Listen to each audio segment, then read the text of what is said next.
Drama की starting होती है और हम अपनी फीमेल लीड श्यांग शिवान को देखते हैं, जो कि किसी से बचकर एक रूम में चली जाती है, जहां पर हमारी इस ड्रामे का मेन लीड मिस्टर लू होता है, जो अपने साथियों के साथ वहां पर बैठा होता है और वह उस लड़की को देखकर तुरंत ही खड़ा हो जाता है और उसके पास जाने लगता है कि तभी वहां पर गुंडे आ जाते हैं, जिसके कारण वह लड़की डर के मारे हमारे मेन लीड के पीछे आकर खड़ी हो जाती है।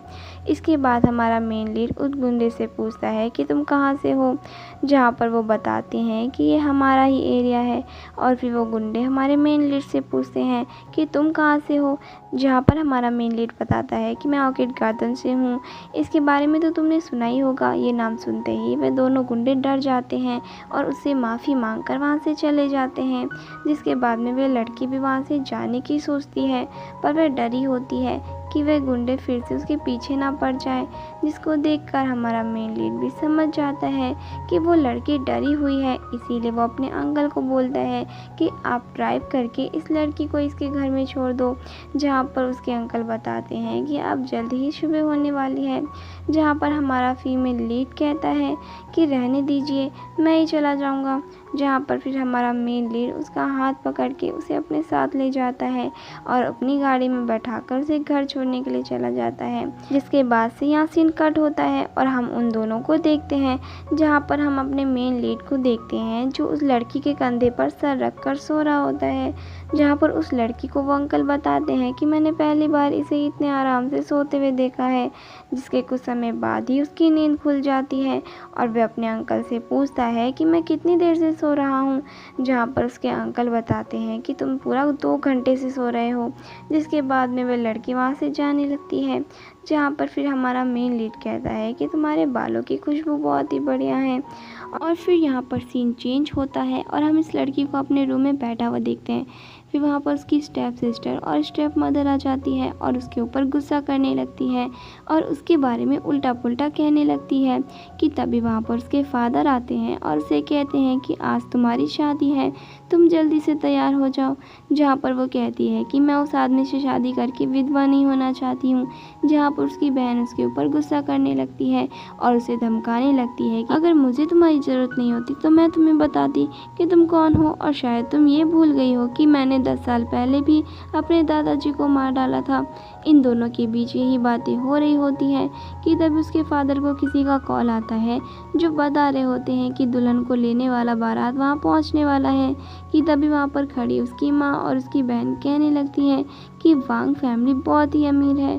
फिर उसके फादर कहते हैं कि ये वो फैमिली नहीं है बल्कि ऑर्किड गार्डन है। जहाँ पर उसके फादर उसे समझाने लगते हैं और अपनी बेटी से कहते हैं कि अगर तुम इसके साथ शादी कर लो तो मैं तुम्हारी माँ की सारी प्रॉपर्टी दे दूँगा। फिर यहाँ से सीन चेंज होता है और हम अपनी फीमेल लीड वांग को देखते हैं, जो कि गाड़ी से उतरती है।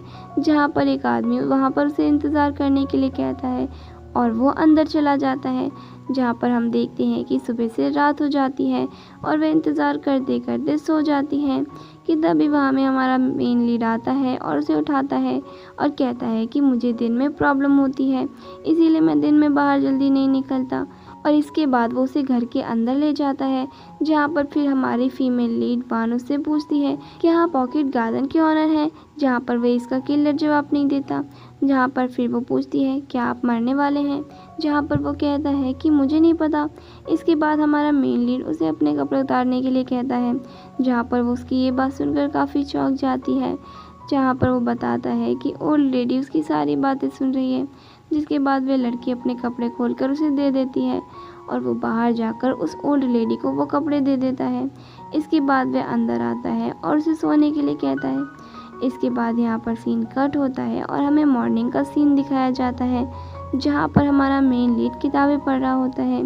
तभी यहाँ पर वो लड़की उठती है और पर्दे को खोल देती है, जिसके कारण यहाँ पर हमारा मेन लीड उस पर्दे को बंद करने के लिए कहता है। और यहाँ पर हम देखते हैं कि उस लड़के की कंडीशन काफ़ी ख़राब होती है।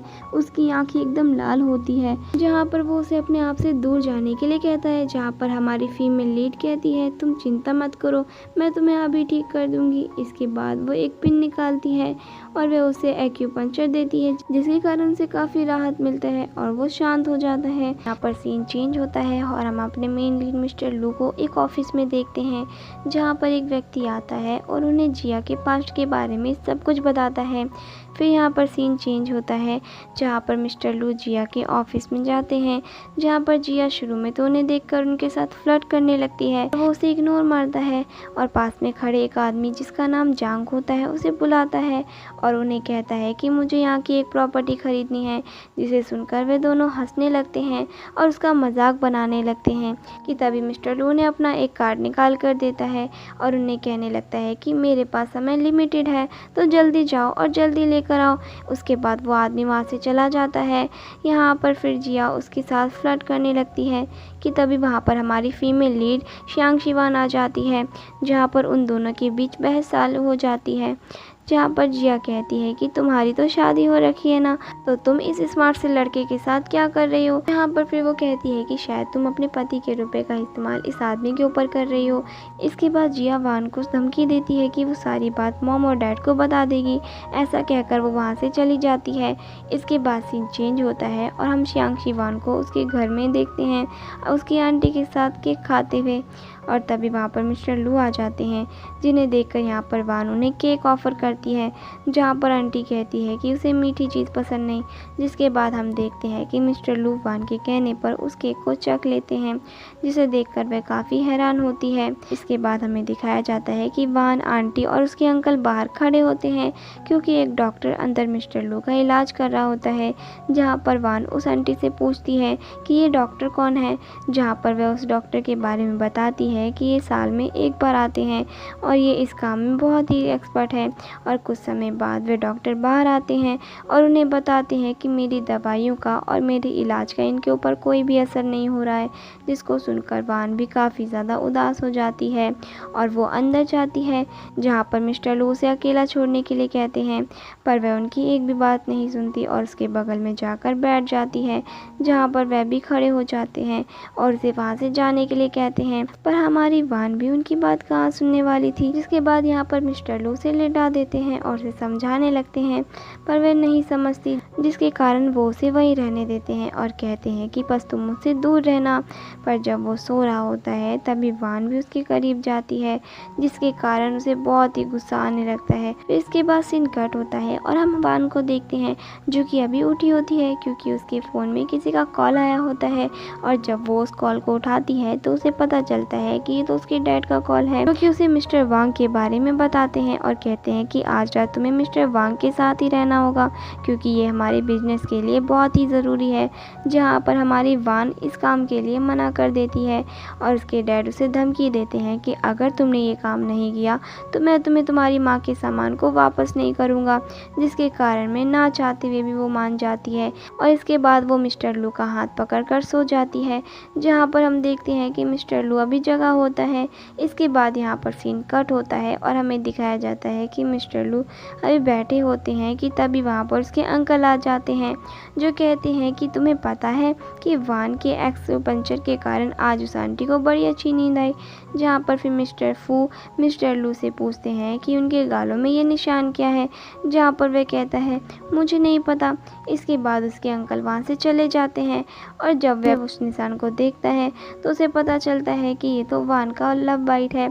कि तभी उसके फ़ोन में उसके दोस्त का फ़ोन आता है, जो कि उसे अपने साथ होटल में आने के लिए बोलता है, जहाँ पर मिस्टर लू उसे मना कर रहा होता है, पर वह बहुत ही ज़्यादा फोर्स कर रहा होता है। इसके बाद ये सीन यहीं पर कट हो जाता है और हम वान को उस आदमी के साथ एक होटल में देखते हैं और इस होटल में मिस्टर लू अपने दोस्त के साथ पार्टी कर रहे होते हैं, जहाँ पर उसका दोस्त उसके लिए एक लड़की को लेकर आता है। पर वहाँ पर मिस्टर लू उस लड़की को पूरी तरह इग्नोर मारकर उसे अपने से दूर करने लगता है, जहाँ पर फिर उसका दोस्त उसे पोक करते हुए कहता है क्या तुम्हें लड़के पसंद है। इसके बाद वे हंसने लगते हैं। फिर उसका दोस्त उस लड़की को वापस बाहर छोड़ने के लिए जा रहा होता है कि तभी उसकी नज़र वहाँ पर वान के ऊपर पड़ती है, जिसको देखकर वे वहाँ पर आकर मिस्टर लू को ये सारी बातें बता देता है। और वहीं पर हम वान को देखते हैं, जो कि उस आदमी के साथ होती है, जहाँ पर उसकी स्टेप मॉम होती है, जो उसे समझा रही होती है कि जिया के लिए ये इन्वेस्ट बहुत ही ज़्यादा इम्पोर्टेंट है, तो पूरी अच्छी तरह से ध्यान रखना। इसके बाद उसकी स्टेप मॉम वहाँ से चली जाती है, जहाँ पर वान भी उसे अपने जाल में फंसाती है और कहती है कि पहले मैं नहा कर आती हूँ। इसके बाद वो वॉशरूम में चली जाती है, जहाँ पर उस वॉशरूम के अंदर मिस्टर लू को देखती है, जिसको देखकर वो काफ़ी हैरान होती है और उससे पूछती है कि तुम यहाँ पर क्या कर रहे हो, जहाँ पर मिस्टर लू से कहता है कि मैं तुम्हारी हेल्प करने आया हूँ। जहाँ पर फिर वो कहती है कि मेरे पास एक प्लान है। जहाँ पर मिस्टर लू कहते हैं कि कौन सा प्लान, कि तभी वह आदमी वांग को कहता है कि तुम्हें इतना समय क्यों लग रहा है। जहाँ पर फिर वान कहती है कि थोड़ा सा इंतज़ार करो, मैं अभी आती हूँ। इसके बाद मिस्टर लू उसके गाल में किस करने लगता है, जिसके कारण वो चिल्लाती है। जहाँ पर वो आदमी कहता है कि क्या अंदर कोई गड़बड़ है, कि तभी वान कहती है कुछ भी नहीं, मेरे हाथ से कुछ गिर गया था। कि थोड़ी देर बाद वह आदमी वॉशरूम का दरवाज़ा खोल देता है। जहाँ पर वह आदमी कहता है कि मैं भी तुम्हारे साथ नहा लेता हूँ, तुम अकेले बोर हो रही होगी। जहाँ पर वो कहती है कि तुम बस इंतज़ार करो, मैं अभी आ रही हूँ। इसके बाद में मिस्टर लू से वो कहती है कि तुम मुझ पर विश्वास रखो। इसके बाद वो वहाँ से चली जाती है और अपने बालों से एक पिन निकालती है और उसे बेहोश कर देती है। और उसके बाद वो बाहर का दरवाज़ा खोलने जाती है, क्योंकि उसे पता होता है कि उसकी स्टेप मॉम यहाँ पर ये सब कुछ छुपकर सुन रही होगी। और जैसे ही वो गेट खोलती है तो उसकी मॉम पूछती है तुम इतनी जल्दी बाहर क्यों आ गई। जहाँ पर वो बताती है कि वह काम कंप्लीट हो गया है। जहाँ पर वो कहती है कि तुम पागल किसी और को बनाना। जहाँ पर फिर वो अंदर जाती है तो वो अपनी स्टेप मॉम को भी बेहोश कर देती है और उनकी कई सारी फ़ोटोज़ खींच लेती है। कि तभी कुछ समय के बाद वहाँ पर उसका पति आ जाता है और उसे उस रूम में बेहोश देखता है और उसके ऊपर गुस्सा करने लगता है कि वो एक बेशर्म औरत है और वह उस आदमी के साथ कैसे रात गुजार सकती है। और उसके बाद वो उसका पति वहाँ से चला जाता है। जहाँ पर वो कहती है ये सब फेक है, ये सब मुझे फंसाया गया है। इसके बाद यहाँ सीन कट होता है और हम मिस्टर लू को फ़ोन में वान से बात करते हुए देखते हैं, जो लिफ्ट में जा रहा होता है। तभी उसके पीछे कई गुंडे भी लिफ्ट के अंदर घुस जाते हैं। फिर हम वान को देखते हैं जो कि मिस्टर लू से बात कर रही होती है कि तभी अचानक उसका फ़ोन कट जाता है। तभी वहाँ उसकी मॉम गुस्से में आती है और उसको डांटने लगती है और कहती है कि तुम्हारी हिम्मत कैसे हुई मुझे फंसाने की। जिसके बाद वो कहती है कि तुम यहाँ पर अपने आदमी का इंतज़ार कर रही हो, वो यहाँ पर नहीं आने वाला है, पता है मैंने उसे मरवाने के लिए कुछ गुंडों को भेजा है और अब तक तो वो मर भी चुका होगा। जिसे सुनकर वान के होश उड़ जाते हैं। उसकी मॉम उसे और भी ज़्यादा डांटने लगती है और कहती है कि शायद तुम भूल गई हो कि मैंने बचपन में तुम्हें किस प्रकार सिखाया था। इसके बाद वो धमकी देकर वहाँ से जाने लगती है कि तभी वान खड़ी होती है और उसके बाद वो उसे नीचे गिरा देती है और अपने पास से एक पिन निकालती है, उसके टांगों में एक्यूपंक्चर मार देती है, जिसके कारण उसकी टांगे पैरालाइज हो जाती है और वो चल नहीं पाती। और वो चिल्ला चिल्ला कर उसे बुला रही होती है पर वह उसकी एक भी नहीं सुनती। और वहीं पर हम मिस्टर लू को देखते हैं जो कि सभी गुंडों को वहाँ पर मारकर आराम से निकल जाते हैं। यहाँ पर सीन कट होता है और हम वान को मिस्टर लू से कॉल में बात करते हुए देखते हैं, जहाँ पर वान पूछती है कि वो कहाँ पर है। फिर मिस्टर लू वहाँ पर आ जाता है, जिसे देखकर वो भागकर उसे गले लगा लेती है और उससे पूछती है कि उसे कहीं चोट तो नहीं लगी और उससे माफ़ी मांगती है कि ये सब मेरे ही कारण हुआ है। और फिर यहाँ पर सीन कट होता है और हम अपनी फीमेल लीड को अपने घर में बैठा हुआ देखते हैं कि तभी उसके डैड का उसे फ़ोन आता है, जो उसे बताते हैं कि 2 दिन के बाद जिया की जन्मदिन पार्टी रखी गई है और इस पार्टी में उसे भी आना है। जहाँ पर वान इस पार्टी में आने से मना कर देती है, जहाँ पर वो उसे याद दिलाता है कि उसके साथ उसने कौन सा एग्रीमेंट किया था। इसके बाद वे ना चाहते हुए भी उसे वहाँ जाने के लिए तैयार होना पड़ता है।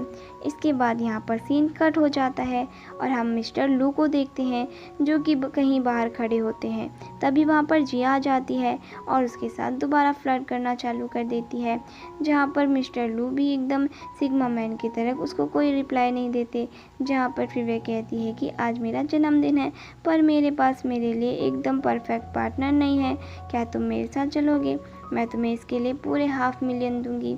कि तभी वहाँ पर वान भी आ जाती है, जहाँ पर मिस्टर लू से सारी बात बताने लगते हैं, जिसे सुनकर वान जिया के ऊपर गुस्सा करने लगती है और कहती है कि ये मेरा आदमी है, तुम इससे दूर ही रहा करो। तभी जिया मिस्टर लू को कहती है कि तुम्हें पता है इसकी शादी हो चुकी है। जहाँ पर मिस्टर लू कहता है ये तो बहुत ही अच्छी बात है क्योंकि मुझे शादीशुदा लड़कियाँ बहुत पसंद हैं। जहाँ पर वो कहती है कि तुम जैसे लड़के एक जैसे होते हो। इसके बाद वो वहाँ से चली जाती है। कि तभी हम वांग को देखते हैं जो कि मिस्टर लू को कहती है कि मैं पहले ऊपर जाती हूँ, तुम यहीं पर मेरा इंतज़ार करना। इसके बाद वो ऊपर चली जाती है, जहाँ पर जब वान आगे बढ़ती है तभी एक लड़की उसे रोकती है और उसके बारे में उल्टा पुल्टा कहने लगती है और कहती है कि अगर जिया ने तुम्हें इस पार्टी में नहीं बुलाया होता तो तुम आज इस पार्टी में इतने ऊपर नहीं आ पाती। जहाँ पर वान उसकी ये सारी बातों का रिप्लाई नहीं करती, जहाँ पर फिर वह लड़की कहती है कि मैंने सुना है तुम्हारी फैमिली में कोई आदमी है जो बहुत ही ज़्यादा बीमार है और वह मर भी सकता है। जहाँ पर फिर वह लड़की वान के कपड़ों को लेकर भी कुछ उल्टा पुल्टा कहने लगती है, जहाँ पर फिर हमारी प्यारी वान उसे रिप्लाई करती है कि तुम ये मत भूलो कि मेरे पास अभी भी जिया फैमिली के प्रॉपर्टी के बहुत सारे टुकड़े हैं। इसके बाद वो लड़की चुप हो जाती है और फिर हमारी वान यहाँ पे आगे बढ़ जाती है। और जैसे ही वो पार्टी वाले रूम में पहुँचती है तो वहाँ पर उसकी स्टेप मॉम और उसके स्टेप डैड उसके पास जाते हैं और उसे बड़े ही प्यार से बात करते हैं, जहाँ पर उसकी स्टेप मॉम उससे माफ़ी मांग रही होती है कि प्लीज़ मुझे माफ़ कर दो, जहाँ पर वो कहती है कि मुझे इसकी कोई ज़रूरत नहीं है। और इसी बातों के बीच में उन दोनों की बहस चालू हो जाती है कि तभी यहाँ पर उसकी स्टेप सिस्टर आती है और वान से कहती है कि भला कोई अपनी मॉम और डैड के साथ ऐसे कैसे बात कर सकता है। जहाँ पर फिर जिया वान को और भी उल्टा पुल्टा कहने लगती है। तभी वान की स्टेप मॉम उसके जन्मदिन के दिन उसे चुप रहने के लिए कहती है, जहाँ पर फिर वान उन्हें कहती है मैं इनका पैर ठीक तो कर दूंगी पर मेरी एक शर्त है। जहाँ पर वो कहती है कि तुम्हारी क्या शर्त है। जहाँ पर फिर वो कहती है कि जितनी भी मेरी मॉम का सामान है वह मुझे वापस कर दिया जाएगा और मुझे जिया फैमिली से अलग कर दिया जाएगा। जिसे सुनकर जिया बहुत ही ज़्यादा गुस्सा करने लगती है। जहाँ पर फिर वान वहाँ से जाने लगती है। तभी उसके डैड उससे वादा करते हैं और इसके बाद हम देखते हैं कि वान अपनी स्टेप मॉम को ठीक कर देती है। और जैसे ही वान वहाँ से जाने लगती है कि तभी उसकी स्टेप सिस्टर जिया उसके ऊपर पानी फेंक देती है और कहती है तुम इसी लायक हो। जहाँ पर वान को बहुत ही गुस्सा आ जाता है और वो उसके मुंह को पकड़कर केक के ऊपर मारने लगती है। जहाँ पर उसकी बहन कहती है क्या तुम पागल हो गई हो। और यहाँ पर उसके डैड भी उससे कहते हैं तुम ये क्या कर रही हो, हम एक फैमिली है और इसीलिए तुम्हें ऐसा नहीं करना चाहिए। जहाँ पर फिर वान फाइनली बहुत ही इमोशनल हो जाती है और कहती है कि कौन सी फैमिली, अगर हम कोई फैमिली होते तो क्या तुम ऑर्किड गार्डन को मुझे बेचते, और अगर हम फैमिली होते तो क्या तुम वांग के बिस्तर में मुझे खिलौनों की तरफ फेंक देते। फिर वह अपने मोबाइल में उन सभी को फोटो दिखाती है जहाँ पर उसकी स्टेप मॉम वांग के साथ बिस्तर पर सोई होती है। इसके बाद वहाँ पर वांग की वाइफ बहुत ही गुस्से में आती है और उसकी स्टेप मॉम को पकड़कर मारने लगती है और देखते ही देखते वहाँ पर एक खतरनाक लड़ाई हो जाती है और वहाँ से वान चली जाती है। और इसके बाद सीन चेंज होता है और हम मिस्टर लू और वान को साथ में देखते हैं, जहाँ पर मिस्टर लू वान से पूछते हैं क्या तुम्हारे साथ कुछ गलत हुआ। जहाँ पर वो कहती है नहीं। इसके बाद वो कहते हैं कि तुम चिंता मत करो, अब तुम मेरी हो, अब तुम्हारे पास कोई भी प्रॉब्लम आएगी तो हम मिलकर सॉल्व करेंगे। जहाँ पर वो कहती है कि नहीं, मैं अपने प्रॉब्लम्स को खुद सॉल्व कर लूँगी। जहाँ पर फिर मिस्टर लू उसे गले लगा लेते हैं। जहाँ पर फिर वान कहती है कि आज मैं जो भी कर पाई हूँ मैं सिर्फ़ और सिर्फ आपके बदौलत कर पाई हूँ। और इसके बाद यहाँ से सीन कट हो जाता है और हम वान को देखते हैं जो कि वो रास्ते से जा रही होती है। तभी उसके फ़ोन पर किसी का कॉल आता है, जहाँ पर वो पूछती है तुम कौन हो, तो सामने से रिप्लाई आता है कि तुम ये जानकर क्या करोगी। जहाँ पर वो उसकी आवाज़ पहचान जाती है और कहती है कि तुम जोशी हो ना, अब हमारा ब्रेकअप हो गया है तो तुम मुझे क्यों परेशान कर रहे हो, और अब तो मेरी शादी भी हो चुकी है। जहाँ पर फिर वान उस फ़ोन को कट कर रही होती है। वह कहता है कि मेरे बाद कोई भी इंसान नहीं है जो ये जानता है कि तुम्हारी मॉम को किसने मारा है, और अगर तुम्हें ये जानना है तो तुम रूम नंबर 8206 में आ जाओ। और वैसे ही वो आदमी फ़ोन को कट कर देता है। जिसके बाद वान कुछ सोचती है और मिस्टर लू को कॉल लगाती है, जहाँ पर कोई और लड़की उसका कॉल उठाती है और वो कहती है कि मिस्टर लू कहाँ है। जहाँ पर वो लड़की कहती है कि मिस्टर लू अभी नहाने गए हैं। इसके बाद वो फ़ोन को कट कर देती है। तभी यहाँ पर मिस्टर लू आ जाते हैं, जो कि उस लड़की को देखकर कहते हैं कि तुम कौन हो और तुम्हें यहाँ पर आने के लिए किसने कहा। जहाँ पर वो उसका कोई रिप्लाई नहीं देती और चुपचाप वहाँ से चली जाती है। और यहाँ पर सीन कट होता है और हम वान को देखते हैं जो कि होटल में आई होती है, जहाँ पर वह आदमी उसे देखकर कहता है कि तुम आज भी बहुत ही खूबसूरत दिखती हो। जहाँ पर वो रूम के अंदर जाती है, जहाँ पर एक औरत को बांधा हुआ देखती है, जहाँ पर वो औरत कहती है तुम वान हो। जहाँ पर वान कहती है हाँ, कि तभी वह आदमी उसके पास आता है और उसके साथ ज़बरदस्ती करने लगता है। जहाँ पर वो औरत उस आदमी को रोकने लगती है कि तभी वह आदमी अपने लोगों को बुलाता है और उसे वहाँ से ले जाने के लिए कहता है। इसके बाद वे दोबारा से उसके साथ ज़बरदस्ती करने लगता है। जहाँ पर वान समझ जाती है कि वो उसे ऐसे नहीं हरा पाएगी और वो उसे अपनी बातों में फंसाने लगती है और सही मौका देखकर वहाँ से भागने लगती है कि तभी वो दोबारा से उसे पकड़ लेता है। और जैसे ही वो वहाँ पर कुछ गलत करने जा रहा होता है कि तभी वहाँ पर मिस्टर लू आ जाते हैं और उस आदमी को मारकर वहाँ से दूर कर देते हैं कि तभी वह आदमी मिस्टर लू से पूछता है कि तुम कौन हो। जहाँ पर मिस्टर लू कहते हैं कि मैं इसका आदमी हूँ। इसके बाद वो कहता है कि वान, तुम तो मेरे सामने बहुत ही शरीफ बनने का नाटक करती हो, पर बाहर तुम ऐसी हो। फिर वह आदमी अपने लोगों को बुलाने लगता है कि तभी दरवाज़ा खुलता है और वहाँ से मिस्टर लू का दोस्त निकलता है और कहता है कि मैंने तुम्हारे सारे आदमियों को निपटा दिया है। इसके बाद मिस्टर लू उस आदमी को कहता है कि मुझे नहीं पता तुम कौन हो, आगे से अगर तुमने वान को परेशान करने की हिम्मत करी तो तुम्हारे साथ बहुत बुरा होगा। और वो अपने दोस्त को इसे सबक सिखाने के लिए कहता है और वहाँ से चला जाता है। फिर वह सीन कट होता है और हम मिस्टर लू और वान को एक साथ रूम में देखते हैं, जहाँ पर मिस्टर लू वान को बताते हैं कि उसने उस औरत को अस्पताल में एडमिट करवा दिया है। जहाँ पर मिस्टर लू से कहते हैं कि मुझे तुमसे आज बहुत सारी बातें करनी है। जहाँ पर वान कहती है कौन सी बातें। जहाँ पर फिर मिस्टर लू उससे कहते हैं कि तुम्हें पता है ना, हम एक फैमिली है, तो तुम मुझे बताओ कि तुम कुछ भी करने से पहले मुझे क्यों नहीं बताती। हमने फैसला किया था ना कि हम कुछ भी करने से पहले एक दूसरे को बताएंगे। जहाँ पर फिर वान कहती है कि मैंने तुम्हें सुबह फ़ोन किया था पर किसी लड़की ने उठाया था और उसने कहा था कि तुम नहाने गए हो और इस कारण मुझे अकेले ही जाना पड़ा। जहाँ पर मिस्टर लू कहते हैं कि चलो इस बार तो मेरी गलती थी, पर आगे से तुम ध्यान रखना, तुम जहाँ भी जाओ मुझे बता दिया करो। और तभी वो दोनों रोमांटिक होने लगते हैं और तभी यहाँ पर सीन कट होता है और हमें मॉर्निंग का सीन दिखाया जाता है, जहाँ पर वान उस औरत के पास जाती है और उस औरत से पूछती है क्या अब आपकी हालत ठीक है। जहाँ पर वो औरत कहती है हाँ, पहले से काफ़ी बेहतर है। जहाँ पर फिर वान उसे अपनी मॉम के कातिल के बारे में पूछने लगती है तो वो औरत काफ़ी ज़्यादा पैनिक करने लगती है।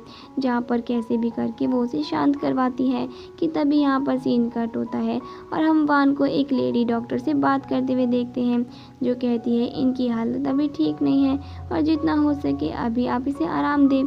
फिर यहाँ पर सीन कट होता है और हम मिस्टर लू के घर को देखते हैं, जहाँ पर मिस्टर फू सभी मेड से अच्छी तरीके से काम करवा रहे होते हैं। तभी वहाँ पर वान आती है और उनसे पूछती है इतनी सफाई क्यों हो रही है। जहाँ पर वो बताते हैं कि आज कोई स्पेशल गेस्ट आने वाला है। जहाँ पर वो कहती है कौन से गेस्ट। तभी वहाँ पर हम देखते हैं कि मिस्टर लू एक लड़की को लेकर आते हैं, जहाँ पर वान भी उस गेस्ट से मिलने के लिए जाती है। जहाँ पर मिस्टर लू वान को उस गेस्ट के बारे में बता रहे होते हैं कि यह हमारे ऑफिस में नई मैनेजर है। और जैसे ही वान उससे हाथ मिलाने के लिए बढ़ती है तभी मिस्टर लू उसके हाथ में अम्ब्रेला पकड़ा देते हैं और उससे पूछते हैं कि तुम बताओ ये दिखने में कैसी लग रही है। जहाँ पर वान कहती है दिखने में तो बहुत ही अच्छी लग रही है।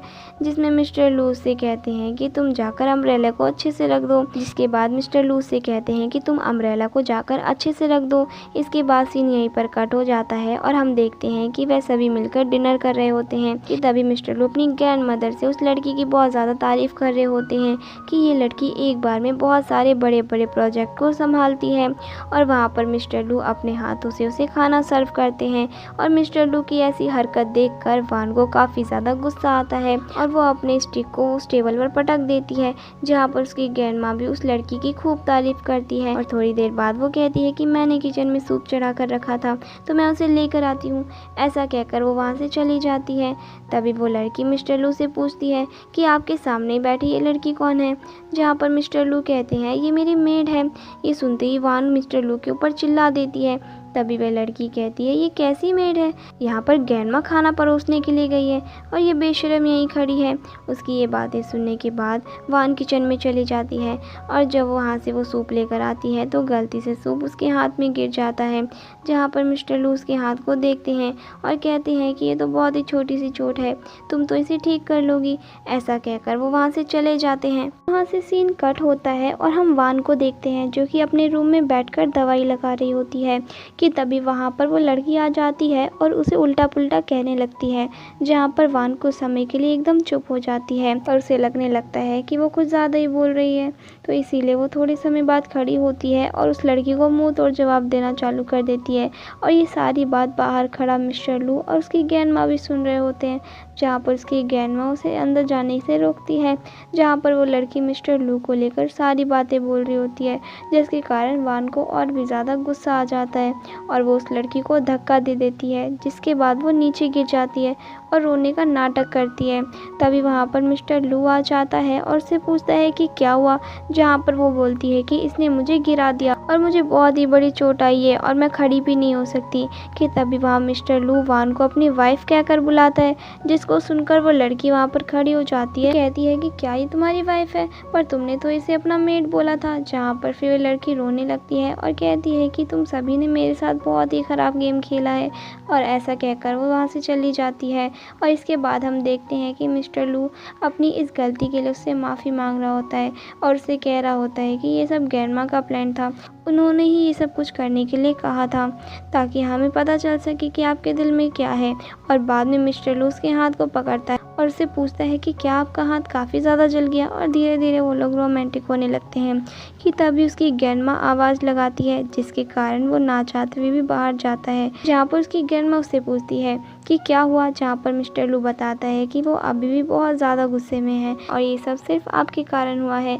कि तभी उसकी ग्रैंडमा उसे रोकती है और कहती है कि अभी रुक जाओ, मैंने तुम्हारे लिए सूप बनाया है, तुम इसे पी कर जाओ। यहाँ पर उसे सूप पीने का बिल्कुल भी मन नहीं था, पर वो प्रेशर में आकर सूप पी लेता है। जिसके बाद सीन चेंज होता है और हम वान को देखते हैं कि वहाँ पर वो अभी अभी नहा कर आई होती है और वहीं पर मिस्टर लू बैठा होता है, जहाँ पर वो कहता है कि यहाँ में कुछ ज़्यादा ही गर्मी लग रही है। जहाँ पर वह मिस्टर लू की ऐसी बातों को सुनकर हैरान होती है। जहाँ पर फिर मिस्टर लू अपना कपड़ा खोलने लगते हैं, जहाँ पर फिर वो चेक करने जाती है कि कहीं उन्हें बुखार तो नहीं है। फिर यहाँ पर मिस्टर लू से वो पूछती है कि तुम्हें क्या हुआ है, जहाँ पर मिस्टर लू बोलता है कि मैं बाहर गया था, ग्रैंडमा ने मुझे एक सूप पीने के लिए दिया था, उसके बाद से ही मुझे काफ़ी गर्मी लग रही है। इसके बाद वान की नसों को वो चेक करती है और उसे पता चलता है कि असल में मामला क्या है। यहाँ पर हम देखते हैं कि वह फिर वान को बेड के ऊपर गिरा देता है और उसे किस करने लगता है। तभी वान अपने पास से एक पिन निकालती है और उसे बेहोश कर देती है। फिर ये सीन यहीं पर कट हो जाता है और हमें दिखाया जाता है जहाँ पर वान के फ़ोन में किसी का कॉल आता है, जिसको मिस्टर लू उठा लेते हैं और उससे बात करने लगते हैं। वह आदमी बताता है कि उसकी और जिया की शादी होने वाली है, तो वो तुम दोनों को इनवाइट करना चाहता है। यहाँ पर मिस्टर लू ये सारी बातें वान को भी बता देता है कि तुम्हारी बहन की सगाई होने वाली है। इसके बाद फिर वो अपने शर्ट को देखने लगता है और कहता है क्या मैं पूरी रात इसे पहनकर ही सोया था। जहाँ पर वो कहती है इसे पहनकर सोने में क्या दिक्कत है। जहाँ पर मिस्टर लू कहते हैं कि मुझे रात का थोड़ा थोड़ा सीन याद आ रहा है कि कल रात मुझे बहुत गर्मी लग रही थी, और ऐसा कहकर वो उसके साथ रोमांटिक होने लगता है।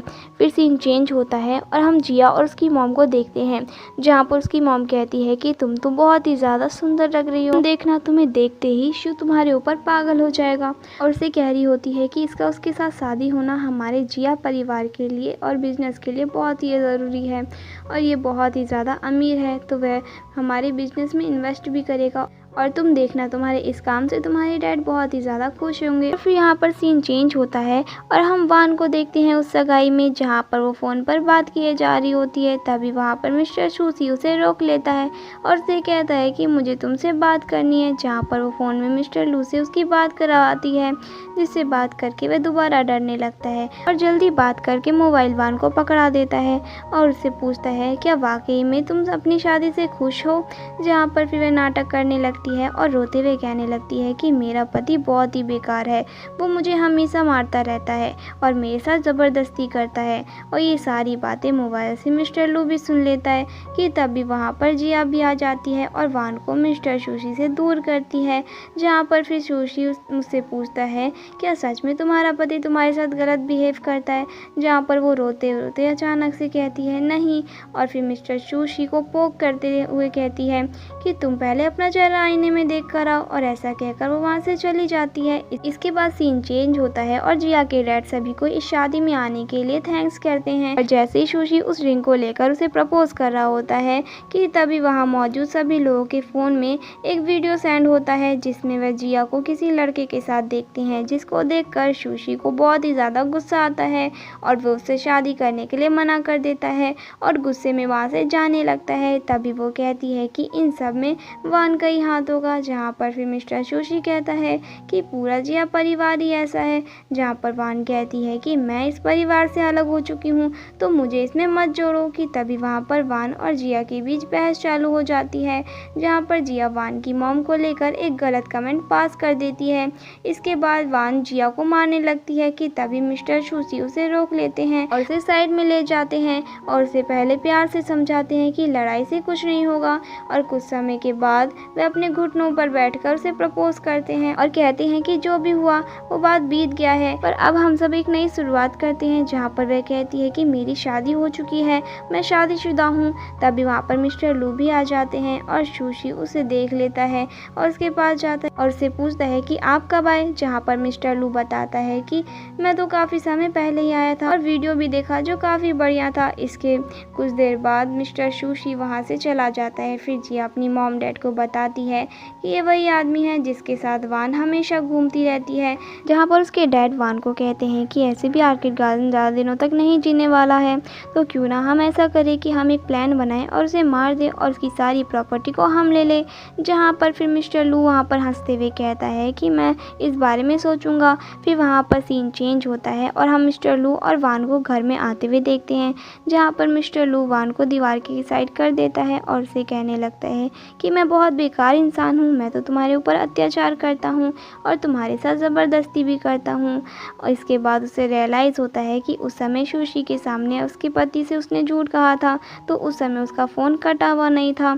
इसके बाद मिस्टर लू कहता है चलो इस बार मैं पूरी तरीके से बुरा बन जाता हूँ, और फिर वो वान को बेड में ले जाता है और वहाँ रोमांटिक होने लगता है और उसके करीब जाने लगता है कि तभी वो नोटिस करती है कि मिस्टर लू को तो रोशनी से कोई एलर्जी नहीं हो रही है। जहाँ पर फिर मिस्टर लू से कहते हैं क्या तुम मुझे पसंद करती हो, और अगर करती हो तो चुप रहना। और जैसे ही वह उन्हें किस करने के लिए जा रही होती है कि तभी वहाँ पर उसकी ग्रैंडमा आ जाती है और कहती है कि मैंने कुछ नहीं देखा। फिर वो वहाँ से चली जाती है और दोबारा वो किस करने जा रही होती है कि तभी उसकी ग्रैंडमा दोबारा आ जाती है और इसके बाद वे दोनों वहाँ से चले जाते हैं। फिर यहाँ पर सीन कट होता है और हम जिया की फैमिली को देखते हैं, जहाँ पर जिया सुशी को याद करके रो रही होती है। जहाँ पर उसके डैड उसे बहुत ही ज़्यादा डांटते हैं, उससे कहते हैं कि जिया फैमिली दिवालिया होने वाला है और तुम्हें अभी भी उस लड़के की पड़ी है।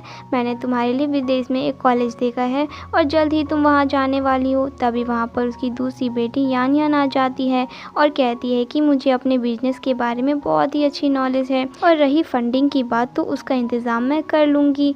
इसके बाद वो मिस्टर लू को कॉल करती है और कहती है कि आपने मुझे 7 साल पहले एक वादा किया था, वह आपको याद है ना। और इसके बाद वो उन्हें 1.2 बिलियन रुपया अपने बिजनेस में इन्वेस्ट करने के लिए कहती है। फिर यहाँ से सीन कट होता है और वान को रेस्टोरेंट में बैठा हुआ देखते हैं, जहाँ पर उसकी दोस्त आती है और वह भी उसके साथ बैठ जाती है।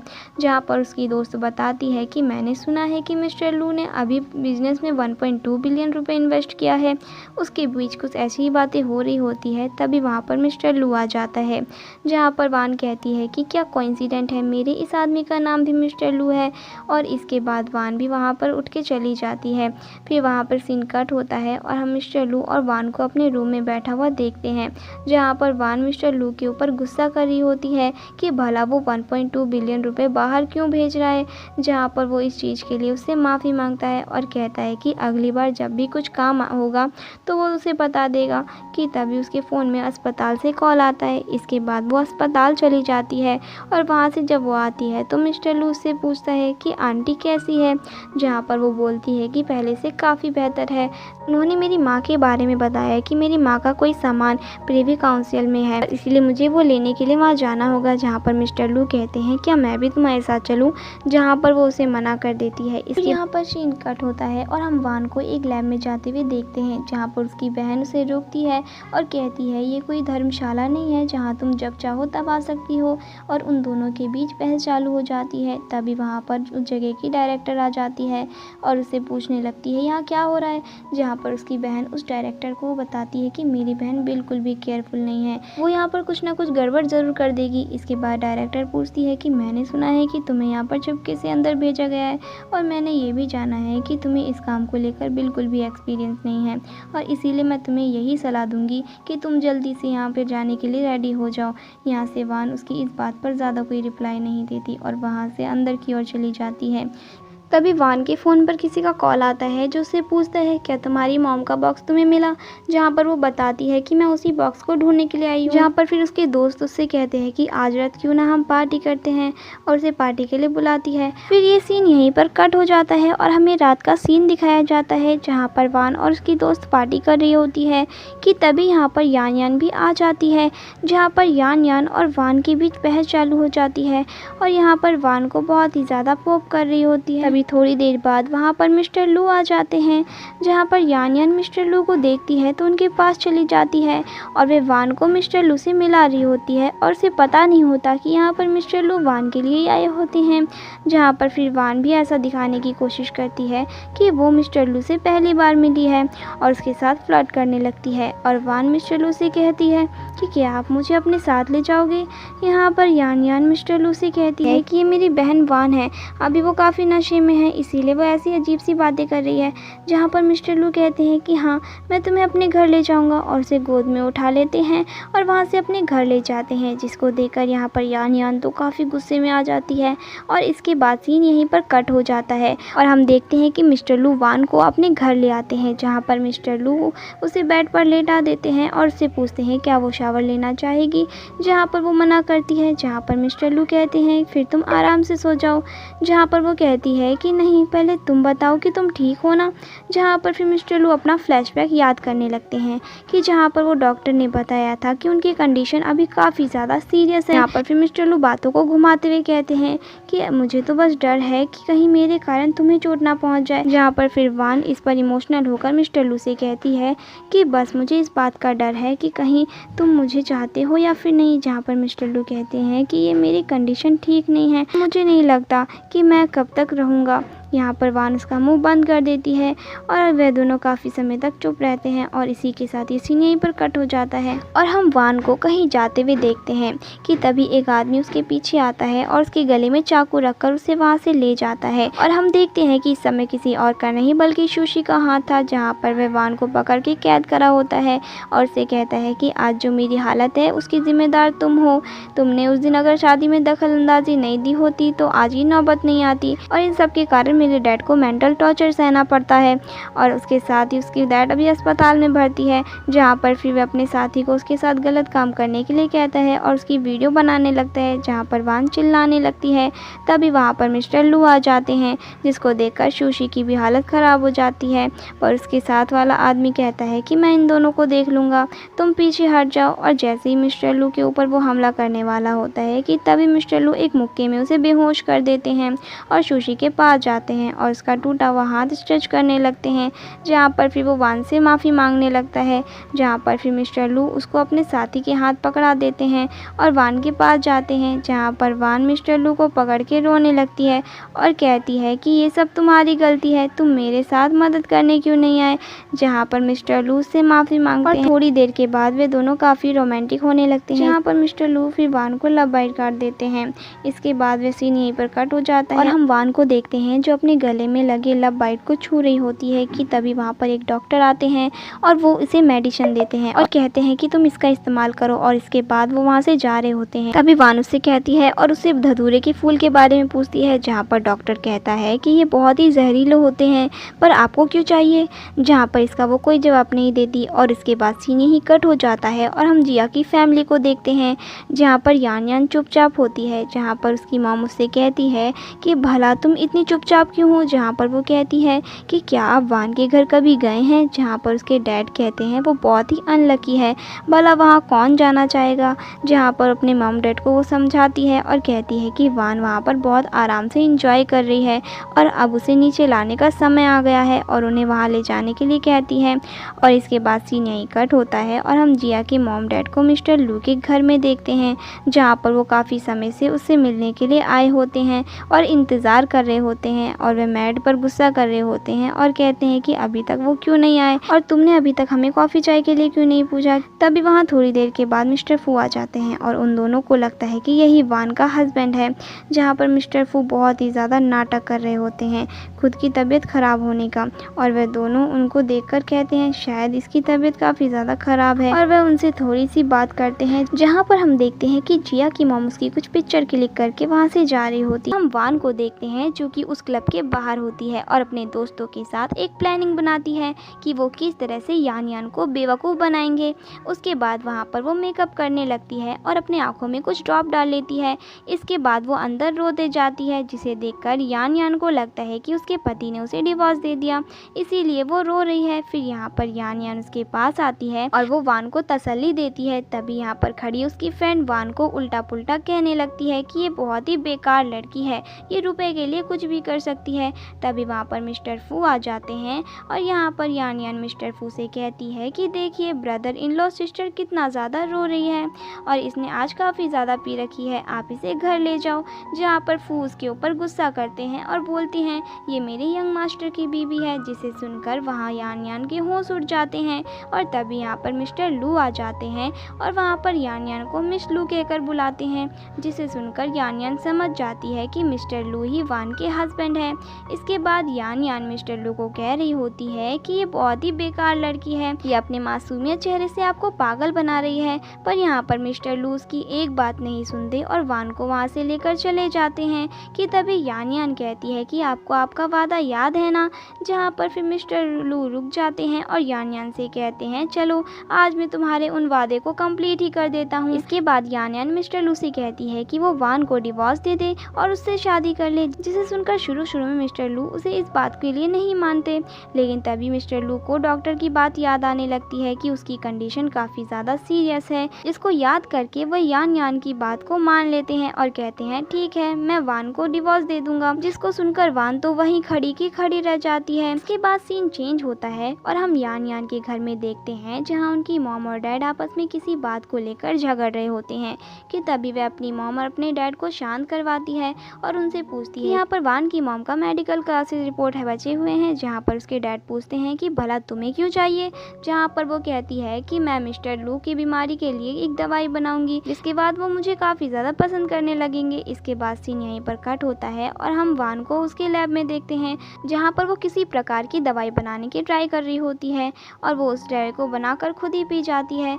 जहाँ पर उसे पीते ही इस चीज़ का साइड इफ़ेक्ट दिखने लगता है। कि तभी वहाँ पर उसका साथी आ जाता है जो उसकी हेल्प करता है और उसे संभालता है। और थोड़ी देर बाद वहाँ पर मिस्टर लू आ जाते हैं और वे उसको उससे दूर करते हैं और वान को एक सोफे पर जाकर लेटा देते हैं और वो उस डॉक्टर पर गुस्सा करने लगते हैं कि तुमने इसका ध्यान क्यों नहीं रखा। तभी वो डॉक्टर कहते हैं कि ये सब तुम्हारी गलती है, ये तुम्हारा ही इलाज करने के लिए यहाँ पर दवाई बना रही है और उसे खुद पे ट्राई कर रही है। कि तभी वहाँ पर उसे होश आ जाता है और वो उन दोनों को शांत रहने के लिए कहती है। इसके बाद फिर मिस्टर लू उसे वहाँ से भेज देते हैं। इसके बाद मिस्टर लू वान को समझाते हैं कि ऐसा मत करो, अगर तुमने गलती से जहर बना लिया और खुद पी लिया तो तुम मर जाओगी। जहाँ पर फिर वो कहती है कि मैं कैसे भी करके आपको ठीक करके रहूंगी। जहाँ पर फिर मिस्टर लू को उस डॉक्टर की बात याद आती है कि वे कैसे यहाँ पर बता रहे होते हैं कि किस प्रकार वान यहाँ में हमेशा उसके लिए दवाई बनाने में लगी रहती है।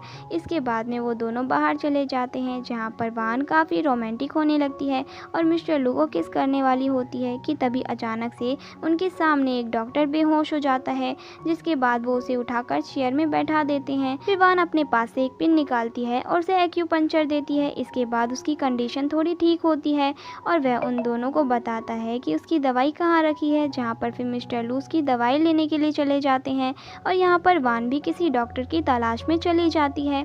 कि तभी थोड़ी देर के बाद वहाँ पर यान यान आती है और तभी वहाँ में उस जगह पर डायरेक्टर भी आ जाती है, जिसे लगता है कि उस डॉक्टर की जान यान यान ने बचाई है और वह उसकी तारीफ करने लगती है। जहाँ पर वो भी कहती है कि हाँ इनकी जान मैंने ही बचाई है। तभी वहाँ पर वान भी आ जाती है और उसकी झूठी बातों पर तालियां बजाने लगती है। जहाँ पर फिर उन दोनों के बीच बहस चालू हो जाती है।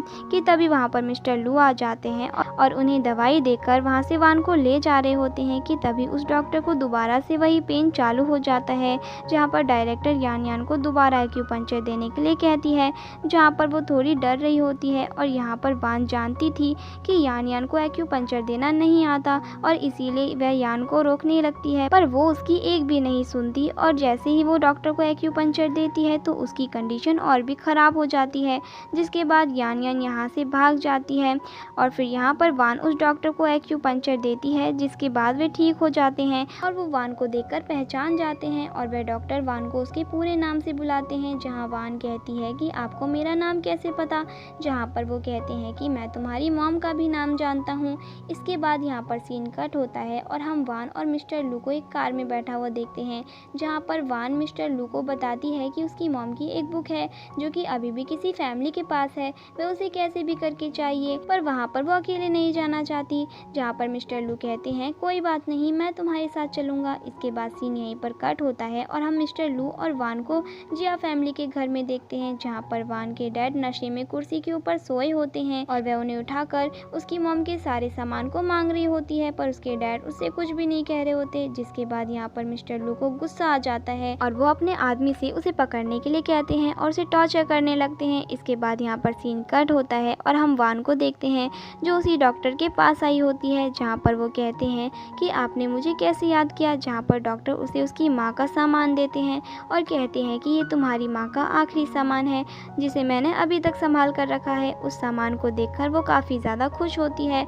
और उनका शुक्रिया करती है कि आपने मेरी मॉम का सामान इतना संभाल कर रखा, और वो वहाँ से चली जाती है। और इसके बाद यहाँ पर सीन कट होता है जहाँ पर हम देखते हैं कि मिस्टर लू और वान के बीच किसी बात को लेकर बहस चल रही होती है। इसके बाद मिस्टर लू गुस्से में रूम के अंदर चले जाते हैं और उसका पीछा करते हुए वान भी जाती है, और तभी वह देखती है कि मिस्टर लू ने उसके जन्मदिन के लिए बहुत ज़्यादा सजावट की होती है, जिसे देखकर वो काफ़ी ज़्यादा खुश हो जाती है और यहाँ पर वो बहुत सारी बातें करने लगते हैं और लास्ट में वह दोनों बहुत ज़्यादा रोमांटिक हो जाते हैं। और इसी के साथ हमारा ये ड्रामा यहीं ख़त्म हो जाता है।